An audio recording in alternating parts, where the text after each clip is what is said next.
शुभ प्रभात प्यारे विद्यार्थियों। आज की इस वीडियो में आप सभी का एक बार फिर से स्वागत है। और अभी तक हमें सिर्फ डीओई की तरफ से वर्कशीट मिल रही थी, लेकिन आज आप देख सकते हैं 24 जुलाई 2021 को आपको एक मूल्यांकन कार्यपत्र भी मिला है।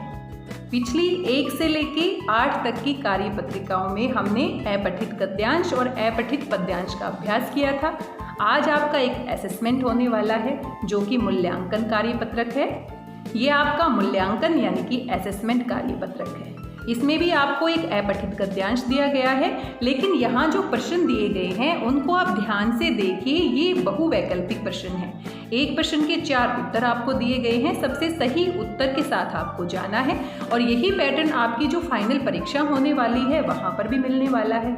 इससे पहले जो हमारे कार्यपत्रक थे उसमें प्रश्नों के उत्तर खुद से हमें लिखने होते थे, लेकिन यहाँ पर आपको 4 उत्तर पहले से ही दिए गए हैं। सबसे सही उत्तर का आपने चुनाव करना है। तो इसमें कुल आपको 10 प्रश्न मिलने वाले हैं। आइए सबसे पहले अपने गद्यांश को पढ़ लेते हैं। इसको हल करने के लिए आपको सबसे पहले लिखना है मूल्यांकन कार्यपत्रक संख्या 1। तिथि या दिनांक आपका है 24 जुलाई 2021। विद्यार्थी का नाम, यहाँ पर आपको अपना नाम लिखना है और यहाँ पर आपको अपने कक्षा अध्यापक की जगह हिंदी के अध्यापक या हिंदी की अध्यापिका का नाम लिखना है। आइए सबसे पहले अपने गद्यांश को पढ़ लेते हैं क्या दिया गया है। और यहाँ पर बताया भी गया है, निम्नलिखित गद्यांश को पढ़कर नीचे पूछे गए प्रश्नों के सही विकल्पों के सम्मुख यानी कि सामने बने गोलों को पेंसिल या पेन से भरिए। तो एक विकल्प का आपको चुनाव करना है। मल्टीपल चॉइस क्वेश्चंस यहाँ पर आपको मिलने वाले हैं। आइए सबसे पहले अपना गद्यांश पढ़ लेते हैं। शिक्षा हम सभी के उज्जवल भविष्य के लिए आवश्यक उपकरण है। उपकरण क्या होता है? साधन या माध्यम। शिक्षा हम सभी के उज्जवल भविष्य के लिए सबसे महत्वपूर्ण साधन है, माध्यम है, उपकरण है। ये स्त्री और पुरुष दोनों के लिए समान रूप से आवश्यक है। ऐसा नहीं है सिर्फ पुरुषों के लिए शिक्षा आवश्यक है। स्त्री और पुरुष दोनों ही समाज का महत्वपूर्ण हिस्सा है और दोनों के लिए शिक्षा आवश्यक है। शिक्षा लोगों के मस्तिष्क को उच्च स्तर पर विकसित करने का कार्य करती है। अगर हम शिक्षित होते हैं तो हमारा जो मस्तिष्क होता है, जो हमारा दिमाग होता है, वो उच्च स्तर पर विकसित होता है। सोचने समझने की शक्ति बढ़ती है। आधुनिक तकनीकी संसार में शिक्षा महत्वपूर्ण भूमिका निभाती है। शिक्षा ग्रहण करने का समय सभी के लिए सामाजिक और व्यक्तिगत रूप से बहुत महत्वपूर्ण समय होता है। तो यहाँ पर आप देख सकते हैं शिक्षा ग्रहण करने का जो समय होता है वो बहुत ही महत्वपूर्ण समय होता है और इसीलिए हम बच्चों को शिक्षा देते हैं, क्योंकि बच्चों के पास बहुत ज़्यादा ऊर्जा होती है और वो जिस समय में बचपन में होते हैं तो सबसे ज़्यादा अच्छा वो कर सकते हैं। शिक्षा ग्रहण करने का समय सभी के लिए सामाजिक और व्यक्तिगत रूप से बहुत महत्वपूर्ण समय होता है। चाहे वो समाज के लिए हो, चाहे वो व्यक्तिगत रूप से हो, बहुत ही महत्वपूर्ण समय है सभी के लिए। नियमित और उचित शिक्षा हमें जीवन में लक्ष्य निर्धारित कर सफलता प्राप्त करने की ओर ले जाती है। अगर हम सही तरीके से शिक्षित होते हैं, हमारा मानसिक विकास होता है, हम सोचने समझने की शक्ति को विकसित कर पाते हैं, तो जीवन में एक अच्छा लक्ष्य हम निर्धारित कर सकते हैं और उस लक्ष्य को पाने के लिए हम आगे की ओर बढ़ सकते हैं। उच्च शिक्षा सभी के लिए अच्छी और तकनीकी नौकरी प्राप्त करने, किसी क्षेत्र में विशेषता हासिल करने और अच्छी जीवन शैली के लिए बहुत ही आवश्यक है। तो उच्च शिक्षा किस किस के लिए बहुत ही आवश्यक है? तकनीकी नौकरी प्राप्त करने के लिए, किसी क्षेत्र में विशेषता हासिल करने के लिए और अच्छी जीवन शैली के लिए भी बहुत ही आवश्यक है। यही कारण है कि हमारे जीवन में शिक्षा का व्यापक और विशेष महत्व है। तो पूरे के पूरे गद्यांश में हमने देखा शिक्षा के महत्व के बारे में बताया गया है। शिक्षा हम सभी के लिए कितनी उपयोगी है। शिक्षा के द्वारा ही हम अपने जीवन को सफल बना सकते हैं। आइए इस मूल्यांकन कार्यपत्रक में देखते हैं कौन कौन से प्रश्न हमसे पूछे गए हैं और ये सभी प्रश्न आपके गद्यांश के ऊपर आधारित है। सबसे पहला प्रश्न देख लेते हैं। यहाँ पर आप देख सकते हैं सबसे पहला प्रश्न है हमारा, शिक्षा हम सभी के उज्जवल भविष्य के लिए आवश्यक खाली स्थान है। 4 विकल्प दिए गए हैं और जब भी 4 विकल्प आते हैं तो जल्दबाजी हमें बिल्कुल भी नहीं करनी होती। सबसे पहला विकल्प है साधन है, दूसरा विकल्प है माध्यम है और तीसरा विकल्प है उपकरण है और चौथे विकल्प में दिया गया है ये सभी। लेकिन जैसे ही हम गद्यांश को पढ़ते हैं तो गद्यांश में साफ साफ उपकरण लिखा गया है, तो इसीलिए हमें जल्दबाजी नहीं करनी है। हम उपकरण के साथ नहीं जाएंगे क्योंकि उपकरण के समानार्थी शब्द साधन है और माध्यम है। तो अगर बहुत ध्यान से हम देखते हैं, शिक्षा हम सभी के उज्जवल भविष्य के लिए आवश्यक है, यानी कि आवश्यक साधन है, आवश्यक माध्यम है, आवश्यक उपकरण है। तो तीनों ही विकल्प हमारे सही हैं और तीनों विकल्प सही हैं तो हम किसके साथ जाएंगे? चौथे विकल्प के साथ। डी विकल्प हमारा सही होगा, ये सभी, क्योंकि ये समानार्थी शब्द हैं। तो हम ये नहीं कह सकते उपकरण सही होगा। उपकरण गद्यांश में तो दिया गया है, लेकिन उपकरण के समानार्थी शब्द हमारे ए, बी और सी तीनों विकल्प में हमारे पास एक जैसे अर्थ वाले शब्द हैं। तो हमारा विकल्प कौन सा होगा? ये सभी। आइए दूसरा प्रश्न देखते हैं। स्त्री और पुरुष दोनों के लिए समान रूप से आवश्यक है। ये तो बड़ा ही आसान है। दोनों के लिए समान रूप से क्या आवश्यक है? शिक्षा। शिक्षा दोनों के लिए बहुत ही महत्वपूर्ण है। सी विकल्प सही हो जाएगा। शिक्षा किसे उच्च स्तर पर विकसित करने का कार्य करती है? तो अभी अभी गद्यांश में हमने पढ़ा, लोगों के मस्तिष्क को उच्च स्तर पर विकसित करने का कार्य क्या करती है? शिक्षा करती है। जितने लोग शिक्षित होते हैं, शिक्षा से हमारा मानसिक विकास होता है, सोचने समझने की तर्क शक्ति विकसित होती है। तो ए विकल्प हमारा सही है। उद्योग व्यापार को, सामाजिक व्यवहार को, इनमें से कोई नहीं। सबसे सही विकल्प हमारा कौन सा है? ए विकल्प है। इसीलिए हम बार बार कहते हैं कि जब भी बहुवैकल्पिक प्रश्न होते हैं, 4 उत्तर हमारे पास पहले से दिए होते हैं, तो हमें जल्दबाजी बिल्कुल भी नहीं दिखानी है। प्रश्न संख्या 4 देखते हैं। कौन सा समय सभी के लिए सामाजिक और व्यक्तिगत रूप से बहुत महत्वपूर्ण समय होता है? तो गद्यांश में हमने पढ़ा था, शिक्षा ग्रहण करने का समय सामाजिक और व्यक्तिगत दोनों रूप में बहुत ही महत्वपूर्ण होता है। जिस समय हम शिक्षा ग्रहण कर रहे होते हैं वो हमारे जीवन का सबसे महत्वपूर्ण समय होता है। सी विकल्प सही है। नियमित और उचित शिक्षा हमें, 4 विकल्प दिए गए हैं, सबसे सही विकल्प का हमें चुनाव करना है। नौकरी दिलाती है, हमें जीवन में लक्ष्य बनाकर सफलता प्राप्त करने की ओर अग्रसर करती है, धन कमाने के योग्य बनती है, बनती की जगह बनाती है आना चाहिए, अच्छी जीवन शैली प्रदान करती है। तो वैसे तो नौकरी दिलाती है, ये भी सही लग रहा है। धन कमाने के योग्य बनाती है, ये भी सही लग रहा है। अच्छी जीवन शैली प्रदान करती है, ये भी सही है। लेकिन सवाल को ध्यान से पढ़िए। नियमित और उचित शिक्षा हमें जीवन में लक्ष्य बनाकर सफलता प्राप्त करने की ओर अग्रसर करती है। सबसे सही विकल्प के साथ हमें जाना है। विकल्प यहाँ पर सही होगा। इसीलिए 4 विकल्प में हम भ्रमित हो सकते हैं, दुविधा में पड़ सकते हैं, क्योंकि 2 या 2 से ज़्यादा विकल्प भी हमें सही लग सकते हैं। और यहाँ पर नौकरी दिलाती है, ये भी हम सोच सकते हैं। अच्छी जीवन शैली प्रदान करती है, ये भी हम सोच सकते हैं। लेकिन सबसे सही विकल्प कौन सा है? बी विकल्प। उच्च शिक्षा आवश्यक नहीं है। किसके लिए आवश्यक नहीं है? अच्छी और तकनीकी नौकरी प्राप्त करने के लिए नहीं, ऐसा तो नहीं है। उच्च शिक्षा प्राप्त करेंगे तभी हमें नौकरी प्राप्त कर पाएंगे। धन प्राप्त करने के लिए, तो ये विकल्प हमारा सही है, क्योंकि धन प्राप्त करने के लिए उच्च शिक्षा की आवश्यकता नहीं होती। धन हम और भी किसी तरीके से प्राप्त कर सकते हैं। हाँ, एक विकल्प हो सकता है कि शिक्षा से धन प्राप्त तो होता ही है, अच्छी नौकरी मिलेगी तो इनडायरेक्ट वे में धन भी हमें मिलेगा।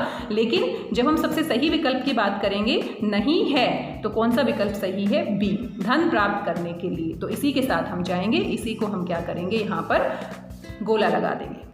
किसी क्षेत्र में विशेषज्ञता हासिल करने के लिए, ये भी सही है। अच्छी जीवन शैली के लिए, ये भी सही है। और गद्यांश के अनुसार तीनों ही विकल्प हमारे दिए गए हैं। लेकिन हमसे क्या पूछा गया है? जो नहीं है। तो ये तीनों तो हमारे क्या है, और जो नहीं है उसके साथ हमें जाना था। तो ये तीनों विकल्प सही हैं, इसीलिए हम बी विकल्प के साथ जाएंगे। प्रश्न के अनुसार हम बी विकल्प के साथ जाएंगे। अगला प्रश्न है, उपकरण में प्रयुक्त उपसर्ग और मूल शब्द हैं। तो उपसर्ग और मूल शब्द से संबंधित अनेक प्रश्न हमारी पिछली कार्यपत्रिकाओं में पूछे गए हैं। उपकरण में हमारा उप यहाँ पर क्या होगा?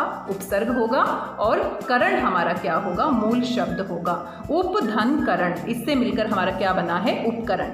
तो यहाँ पर कौन सा विकल्प सही है? आप देख लीजिए, उपकरण, बी विकल्प सही है। तो बी के साथ हम यहाँ पर जाएंगे, बी विकल्प हमारा सही होगा। आगे है प्रश्न संख्या 8। व्यक्तिगत में प्रयुक्त प्रत्यय और मूल शब्द है। तो व्यक्तिगत में कौन सा प्रत्यय का प्रयोग किया गया है और मूल शब्द कौन सा है? तो व्यक्तिगत अगर हम देखते हैं तो यहाँ पर व्यक्ति हमारा मूल शब्द है और गत हमारा क्या है? प्रत्यय है। बी विकल्प सही होगा। सामाजिक शब्द का विलोम है। अब सामाजिक का विलोम क्या होगा? अगर हम गद्यांश की बात करें तो सामाजिक का विलोम होगा व्यक्तिगत। सामाजिक, व्यक्तिगत, ये सबसे सही विकल्प है। लेकिन असामाजिक भी गलत नहीं होगा। सामाजिक, असामाजिक भी इसका विलोम होता है, व्यक्तिगत भी इसका विलोम होता है। लेकिन गद्यांश के हिसाब से अगर हम देखते हैं तो आप व्यक्तिगत के साथ जा सकते हैं। वैसे इस प्रश्न को थोड़ा सा मॉडिफाई करके देना चाहिए था, क्योंकि असामाजिक और व्यक्तिगत दोनों ही विकल्प सही हैं। तो सी विकल्प बनाया जा सकता था। ए और बी दोनों विकल्प सही हैं। तो इस प्रश्न में मुझे थोड़ा सा डाउट है, क्योंकि अगर गद्यांश की बात करते हैं तो व्यक्तिगत, सामाजिक का क्या होगा? विलोम होगा। लेकिन वैसे असामाजिक भी गलत नहीं होगा।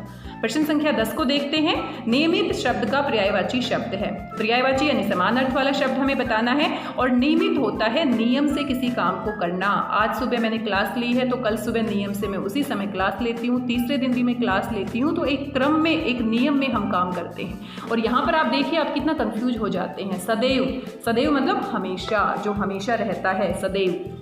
पहला विकल्प भी हमें लगता है जब हम हमेशा काम करते हैं तो हम कह सकते हैं कि हम नियमित काम करते हैं, हम सदैव काम करते हैं। निरंतर होता है लगातार, बिना रुके। तो यहाँ पर जब 4 विकल्प दिए जाते हैं तो सबसे सही के साथ हमें जाना है। हम थोड़ा सा भ्रमित हो सकते हैं, शंका में पड़ सकते हैं कि सदैव भी इसका विकल्प हो सकता है, निरंतर भी हो सकता है, और क्रमशः होता है एक क्रम के बाद, कुछ अंतराल के बाद। तो आज मैंने काम किया, उसी समय मैं दूसरे दिन काम करती हूँ, तीसरे दिन भी काम करती हूँ, तो ये मेरा नियमित अभ्यास है। उसी समय उसी क्रम में हमें काम करना है। इसीलिए सबसे सही विकल्प की बात की जाए तो हम कह सकते हैं सी विकल्प सबसे सही है, क्योंकि थोड़ा सा अंतर है। नियमित मतलब एक नियम से काम करना, क्रम से काम करना। क्रमशः यहाँ पर सबसे सही विकल्प है। सदैव यानी कि हमेशा, निरंतर यानी कि बिना रुके, लगातार। तो यहाँ पर जब नियम होता है तो एक बीच में डिस्टेंस होता है, आज काम किया उसी समय दूसरे दिन काम किया, एक नियम से, एक क्रम से हम काम करते हैं। तो सबसे सही विकल्प की बात करें तो सी विकल्प सबसे सही है। बाकी ये शब्द बहुत ही घुमा के दिए गए हैं, कंफ्यूज करने वाले हैं, इसीलिए हमें ये बात ध्यान रखनी है कि आप देख सकते हैं थोड़ा सा ध्यान अगर हमारा हट जाता है, हम जल्दबाजी करते हैं, तो हमारे जो प्रश्न हैं वो गलत भी हो सकते हैं। तो 4 उत्तर तो हमारे सामने हैं, लेकिन हमने सबसे सही उत्तर के साथ जाना है। तो इस बात का हमें विशेष रूप से ध्यान रखना है। आइए दोबारा से मैं दोहरा देती हूँ जल्दी से सभी प्रश्नों को। शिक्षा हम सभी के उज्जवल भविष्य के लिए आवश्यक साधन है, माध्यम है, उपकरण है। सभी विकल्प सही हैं। डी विकल्प हमारा सही है। स्त्री और पुरुष दोनों के लिए समान रूप से आवश्यक है शिक्षा। सी विकल्प सही है। शिक्षा किसी उच्च स्तर पर विकसित करने का कार्य करती है लोगों के मस्तिष्क को। कौन सा समय सभी के लिए सामाजिक और व्यक्तिगत रूप से बहुत महत्वपूर्ण समय होता है? शिक्षा ग्रहण करने का समय। नियमित और उचित शिक्षा हमें जीवन में लक्ष्य बनाकर सफलता प्राप्त करने की ओर अग्रसर करती है। उच्च शिक्षा आवश्यक नहीं है धन प्राप्त करने के लिए। उपकरण में प्रयुक्त उपसर्ग और मूल शब्द है। उप हमारा उपसर्ग है और मूल शब्द हमारा है करण। बी विकल्प सही है। व्यक्तिगत में प्रयुक्त प्रत्यय और मूल शब्द, व्यक्ति यहाँ पर क्या है? मूल शब्द है, और गत हमारा क्या है? प्रत्यय। सामाजिक शब्द का विलोम क्या होगा? व्यक्तिगत भी सही है, असामाजिक भी सही है। गद्यांश के हिसाब से हम बी विकल्प के साथ जा सकते हैं। वैसे इस प्रश्न को थोड़ा सा मॉडिफाई करके दिया जाना चाहिए था। नियमित शब्द का पर्यायवाची शब्द क्या है? बहुत ही ध्यान से आपको देखना है। क्रमशः हमारा सबसे सही विकल्प है। तीनों शब्द जो दिए गए हैं वो बिल्कुल आसपास लग रहे हैं, हमें इसके एक जैसे अर्थ वाले लग रहे हैं, लेकिन सदैव होता है हमेशा, निरंतर होता है लगातार, बिना रुके, और नियमित होता है एक नियम से काम करना, क्रम से काम करना। तो सी विकल्प हमारा सही है। और साथ में कोविड-19 के दौरान आप अच्छे से जानते हैं नियमित रूप से अपने हाथों को साबुन और पानी से धोना है, खुद भी सुरक्षित रहना है और सभी को सुरक्षित रखना है। साथ में वैक्सीनेशन का काम आप देख रहे हैं बहुत ही जोर शोर से हो रहा है। अगर आपके माता पिता ने वैक्सीनेशन नहीं लगवाया है तो आप उनको मोटिवेट कर सकते हैं। आसपास के किसी भी वैक्सीनेशन सेंटर में आप जाकर लगवा सकते हैं। आज की इस वीडियो में बस इतना ही। आशा करती हूँ ये मूल्यांकन पत्र आपको पसंद आया होगा, और ये मुझे बहुत ही अच्छा लगा क्योंकि इसी बहाने आपकी परीक्षा की तैयारी भी हो जाती है। परीक्षा में भी आपको बहुवैकल्पिक प्रश्न देखने को मिलेंगे। मल्टीपल चॉइस क्वेश्चंस आने वाले हैं। 4 विकल्प हमें दिए जाएंगे, चारों में से एक सही विकल्प के साथ हमें जाना है। तो जितनी जल्दबाजी हम करेंगे, जितना ध्यान से हम नहीं पढ़ेंगे, उतने ही गलती होने के चांसेस बढ़ जाते हैं। तो वैसे तो अच्छा है कि हमारे पास उत्तर हमारे सामने ही दिए गए हैं, लेकिन जब चुनाव करने की बारी होती है तो प्रोबेबिलिटी बहुत ही कम होती है सही होने की। 1/4 प्रोबेबिलिटी हमारी सही उत्तर की है और 3/4 हमारी क्या है? गलत उत्तर की। इसीलिए बड़े ध्यान से पढ़ के समझ के आपने उत्तर देना है। मिलते हैं अगले वीडियो में किसी और नई कार्यपत्रिका के साथ, कुछ और महत्वपूर्ण जानकारी के साथ। तब तक स्वस्थ रहिए, व्यस्त रहिए, मस्त रहिए, खुश होकर पढ़ते रहिए। मेरी भाषा हिंदी भाषा परिवार के साथ जुड़ने के लिए आप सभी का धन्यवाद, बहुत बहुत धन्यवाद।